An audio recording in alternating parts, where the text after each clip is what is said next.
অনেক পাপ আছে যে আমাদের এই পাপের মানে ভোগ করতে হয়, পাপের শাস্তি ভোগ করতে হয়। তবে সামনের দিকে ভবিষ্যৎ ভালো করার জন্য যা যা করা লাগে সেটা করার জন্য প্রস্তুত আছি। আশা করি আপনারা যে কষ্টটুকু করতেছেন আমি এটার জন্য দুঃখ প্রকাশ করতেছি। শুরু করিতেছি মহান আল্লাহর নামে, যিনি পরম করুণাময় এবং অত্যন্ত দয়ালু।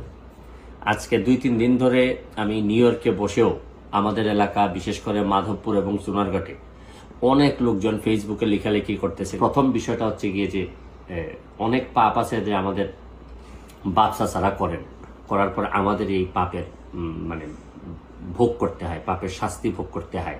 যাই হোক, এখন অতীতের কথা না বলে এটা দিয়ে শুরু করলাম আর কি। অতীতের কথা না বলে এখন বর্তমান অবস্থায় আসি।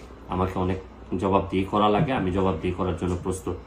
তবে দোষাদোষী তো করবো। আমি সিদ্ধান্ত নিচ্ছি যে প্রয়োজনে আমি মাধবপুর চুনারঘাটে মহাসমাবেশ ডাকবো। এই মহাসমাবেশের মধ্য দিয়ে আমি হবিগঞ্জের সব যারা আছেন তাদেরকে একত্রিত হওয়ার কথা বলবো। আমি আরো যারা 3 জন এমপি মহোদয় আছেন তাদেরও দৃষ্টি আকর্ষণ করতেছি। চলেন আমরা একত্রিত হই, হয় আমরা মহাসমাবেশ করে আমরা নেত্রীকে জানাই দিই, প্রয়োজনে যে জায়গায় নক করা দরকার আমি এই জায়গায় নক করব। আমি জানি না যে আগে তো আমাদের এলাকায় মন্ত্রীও ছিলেন, তারা কি ব্যবস্থা নিলেন, কি করলেন, কেউ তো এসব প্রশ্ন করে না। আমি এখন আর করতে চাই না। তবে সামনের দিকে ভবিষ্যৎ ভালো করার জন্য যা যা করা লাগে করার জন্য প্রস্তুত আছি। আশা করি আপনারা যে কষ্টটুকু করতেছেন এই কষ্টটুকু আমি এটার জন্য দুঃখ প্রকাশ করতেছি। আপাতত ভালো থাকবেন, সুস্থ থাকবেন।